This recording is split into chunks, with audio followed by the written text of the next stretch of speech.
Welcome everyone back to the channel.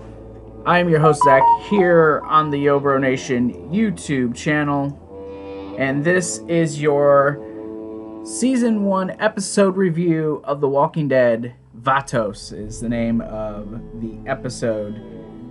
And this was like, was basically the tale of two stories in an episode. It was actually pretty good. I've said it once and I will say it again. I have absolutely loved going back and rewatching this season. And this is another episode where they're back in the city. And all of this is taking place within days' time for the last couple episodes. But yeah, this was it was another episode with a lot of talking, I think. It felt like a lot of talking in this episode, but still a fantastic episode, if I'm just being completely honest. I liked it. It was a tale of two stories. You had Rick, T-Dog, Daryl, and Glenn doing what they were doing in the city, and then you had Lori and Andrea and Amy and Dale and Shane and all of them, you know, back in the camp doing what they were doing, and how it all just ended up coming in together. You end up meeting a gang of people in this episode. It's been a long time since I've watched this, but I believe they go by the Vatos gang is what they were dubbed.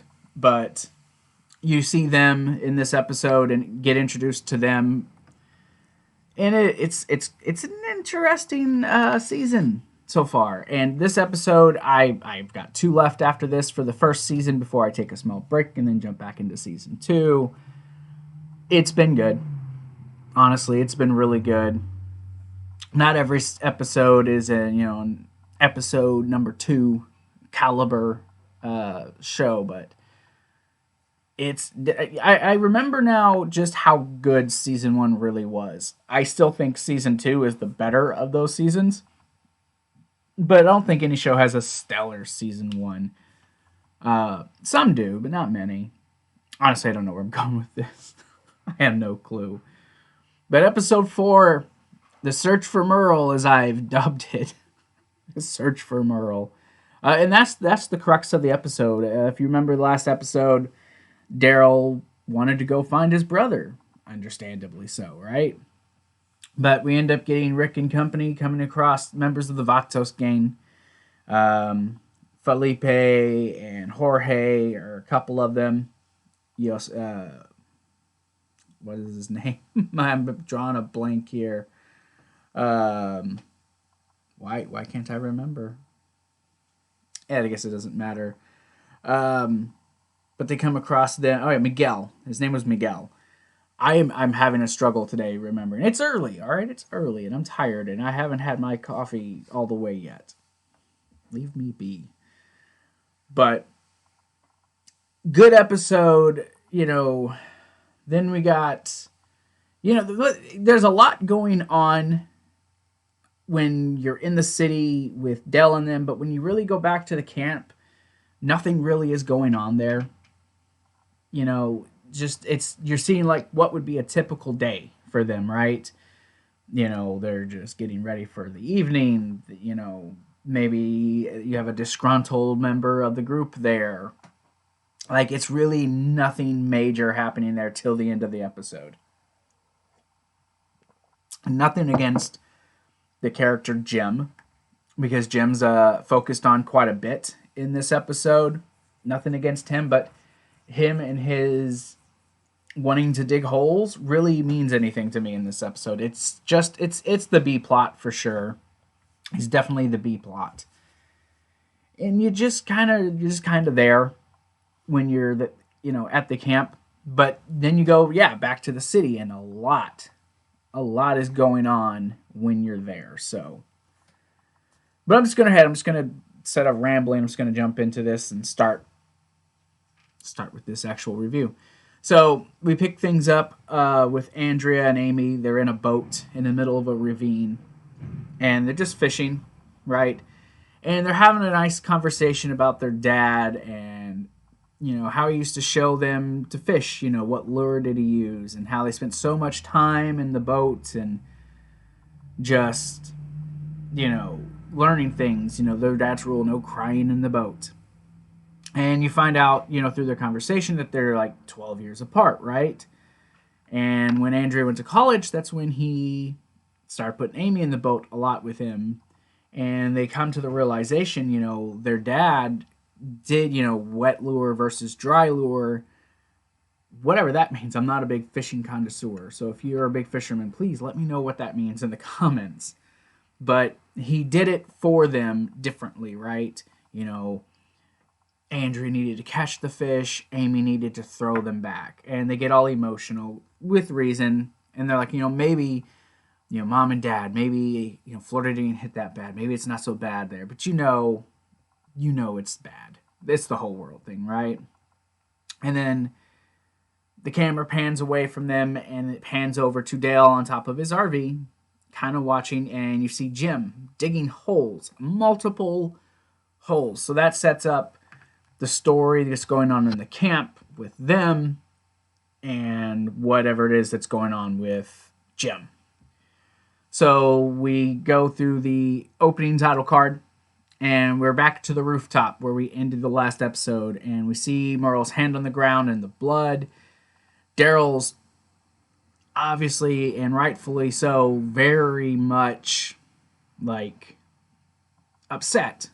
And he takes his crossbow and he's pointing it at T-Dog, and Rick pulls the gun on him. He's like, look, I will not hesitate to shoot, even if it draws every walker in the city. So Daryl does back down. Daryl's, he starts looking, he sees the saw. He says, maybe the saw was too, dull to cut through the cuffs. So it's like, damn. And he talks about how, his brother is, tough as nails. And they decide they're going to follow the blood trail. And he brings up, he had to have used a tourniquet. There's not enough blood. So we cut, and that's the thing with this episode. We had a lot of back and forth. The first 20 minutes, just a lot of back and forth between this group and that part of the group. So we're back, and we see everyone just talking, and Dale goes over to talk to Jim. And Jim's like, hey, it's really hot out. If you don't calm down, you're probably going to keel over, have some water. And Jim just says nothing. Jim doesn't respond. We cut back, and they're still following Merle's blood trail. You see that he's killed some walkers, and you see the way Daryl's talking about Merle, that he really does respect his brother. Like, he has a lot of deep respect. You're talking about how tough he is, and, even one-handed he's able to do this. And, and they're just kind of like, yeah, but, your brother could still fall over from loss of blood, man. And Rick's not wrong when he says that. We see Amy and Andrea show back up with some fish. Everyone's excited. Lori and everyone's just kind of like, oh, wow. And Carl's even like, oh, fish. Like, he's never seen fish before. It's like, oh, wow, okay. Yes, Dad never took him fishing. No wonder there was problems, right? And Lori's kind of like, oh, where'd you learn to do this? And then here comes Dale. Hey, I don't want to alarm everyone, but I think we got a problem. It's like, oh, my God, Dale, mind your business. I love most of these characters, and I'm positive I've said this before, but I absolutely could not stand Dale. I know he was a fan favorite for a lot of people, but personally, I just couldn't do Dale. No matter what, Dale was just not the person I wanted to be involved with on this show. When Dale was gone, I was cool, if I'm being honest. So, back to Rick and company. Still following that blood through the building. Rick warning Daryl that, they're not alone in the building when Daryl's hollering out for Merle. And they come across this thing, and they're like, what's that stuck to it? And Rick's like, that's human flesh. So they figure out that Merle cauterized the wound. And they also see that he broke through a window and he went back outside. And they're like, why would he do that? And he's like, because he's not. And Dale's like, oh, sorry, Daryl, not Daryl. Daryl is kind of like, well, he's not going to stay in here, and he gets mad at them for locking him up again, and Rick's like, look, I understand. I get why you're upset. I understand why you want to go after him. I, tried to do what I could to get my family too. I get it. It's like, we will find your brother. But they all agree they need the guns first. because there's no point in them going through the city without guns. That just wouldn't make sense, right? Now we're back to the group, and I was watching this with Susie this morning when I was, going through it, and she had a problem with this too. So Shane and everyone pretty much comes up to Jim, and you could feel like that's probably feels like a group like gang up, right? This guy, he's minding his own business, not hurting no one. Here comes everybody in the camp, like, hey, what are you doing? The police. Shane and the group, they're like, hey, Jim, we just want you to stop, man. We're worried about you. Just like, hey, I'm not hurting nobody, just let me be. And they're still trying to be really polite at this point. They're like, hey, man, but, it's 100 degrees out. You can't keep up this pace. And he's like, oh, yeah? Watch me. And you can tell he's starting to get a little more belligerent. He's like, look, I'm not hurting nobody, because Lori, having to be Lori, look, I'm just going to be blunt. You're scaring people. You're scaring my kid. He's like, look, I'm sorry. I'm not trying to scare nobody. They have nothing to be scared of. He's just basically like, can y'all just leave me alone? But they insist, and Shane's still pushing like, look, I'm asking you, I'm trying to be polite. This isn't a discussion. He's like, oh, yeah, well, what if I don't? He's like, there is no what if. This is just what we want. And then he goes off on Shane about how, hey, did y'all see Ed's face after Shane beat him up? What's left of it? And Shane's like, well, that's different. And he's like, you're not in charge of me. Who's making these decisions? Who made you king around here? And he swings the shovel at Shane. Shane takes him down. He's like, I'm not going to hurt you. He says, yeah, that's what I told my wife and my kids. But did that stop them from being ripped out of my arms? Like, it was actually quite a sad moment, seeing Jim sad about his kids. But I have to agree with Jim. Who in the hell made him king? Who said that they could stop him? He wasn't hurting nobody. He wasn't bothering anybody.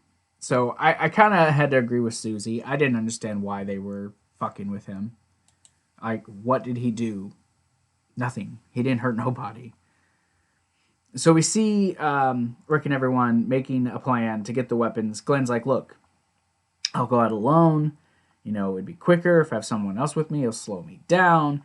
And he says, but I'm going to have Daryl with me. And they're like, why? He's like, because his bow's quieter than the gun. So he's making this really tactical plan about them being set up here and, Daryl being set up there. And Daryl's just kind of like, what'd you do before this? He's like, I delivered pizzas. Why? And they're just all like, well, shit. Dude delivered pizzas, and this is what he's like? Well, hell.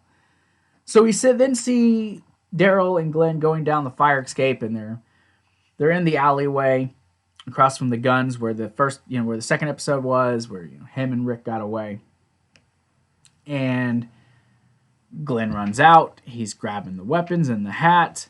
And then we see this guy who we later find out is named... oh, shit. I've done forgot it again.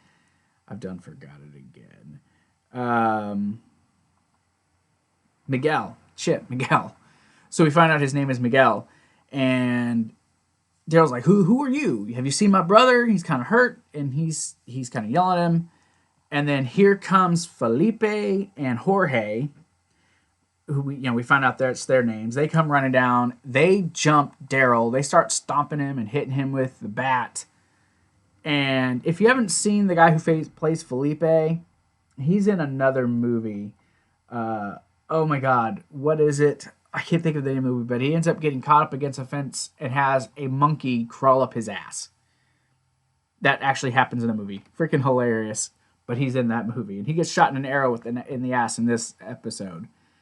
And anyways, so they're jumping Daryl, and then Glenn runs back into the alley. And you hear this guy hollering, something. He's hollering a name. So then Rick and T-Dog are running to the alley. But they grab Glenn. They don't get the weapons because they get shot with the arrow. But they take Glenn, and they ride off in a vehicle. And they end up leaving Miguel with, leaving Miguel. They're just like, whatever. He gets left with them. And so Rick and T-Dog, they show up, and it's all this thing. So they all take off because they're now surrounded by walkers. Daryl is pissed. He's ready to hurt the dude, but they have to take off. So back to the camp. Shane is tending to Jim. He's giving him some water, pours a little water over his head.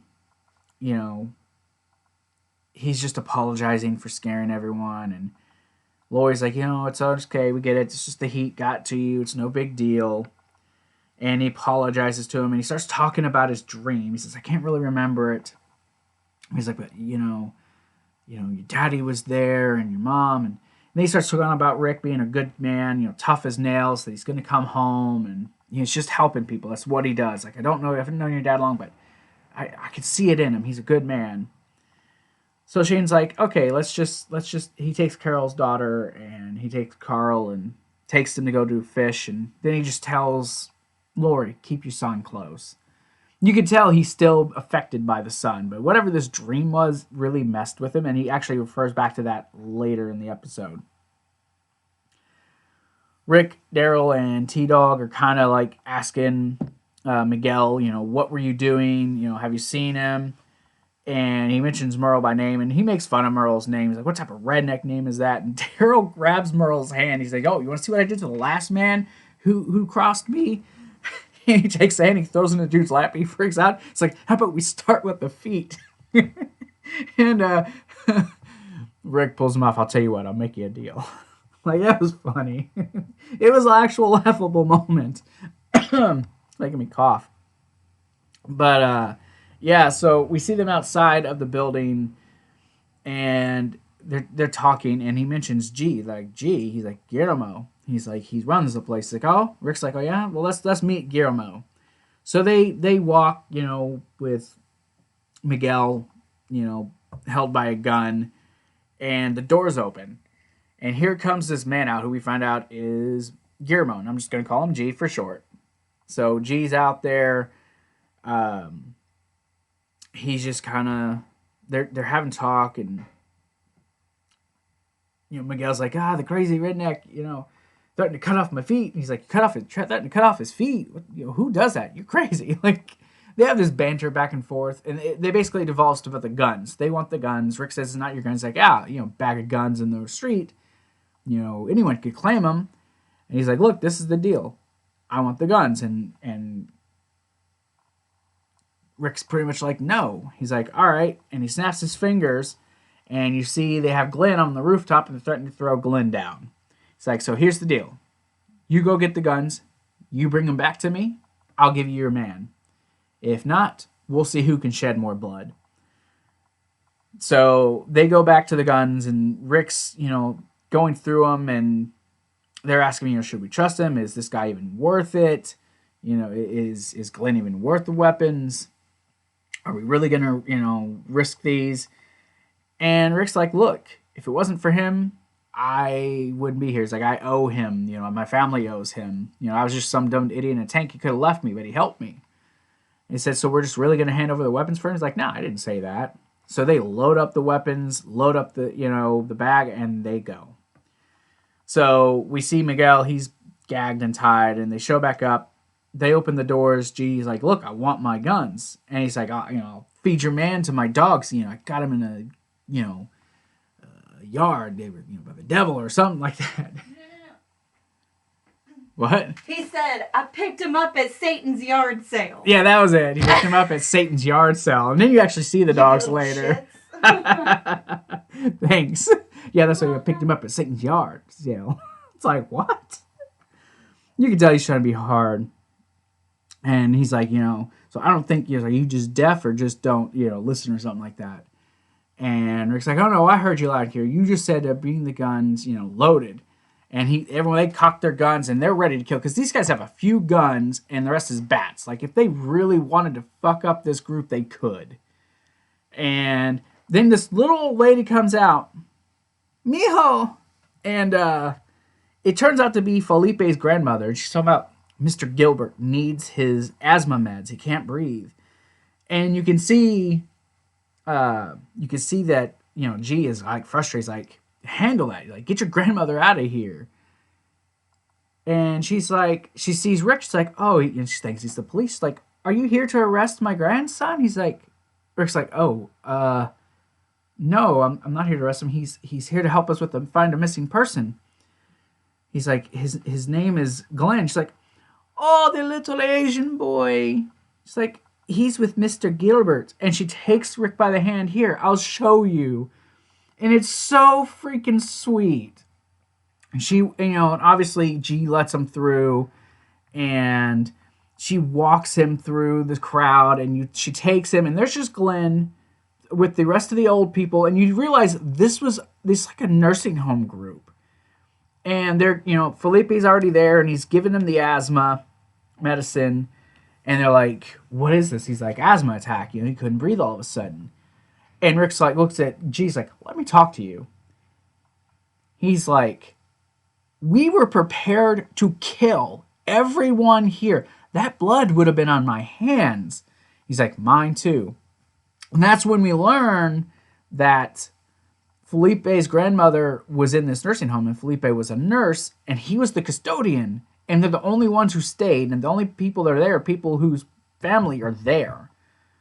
So these people are there. He's like, we've had to protect our medicine and our food before. We were prepared to do it again. And Rick ultimately feels bad for him. And he's like, all right, here, look. Here you go, because they're following G, and Guillermo's like, I don't even know why they follow. He's like, because they can. So he gives them weapons, and they go back to the van, and they realize it's gone, and they assume it's Merle must have taken it.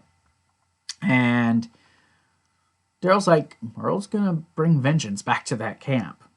So we flash back to the camp, and Andrea's in Dale's RV, and she's looking for some gift wrap so she can wrap Amy's gift because her birthday's tomorrow. She's been keeping track of it. We got Shane checking on Jim, apologizes and offers him to come eat the fish fry, and he's like, yeah, that'd be nice. He's finally calmed down. Everything's fine. And then Ed wants Carol and their kid to just stay, and they're like, no, she wants to go eat. So Carol's like, fine, to hell with you. Don't bother me the rest of the night. And you see his face. Shane fucked him up. His eye was fucked up.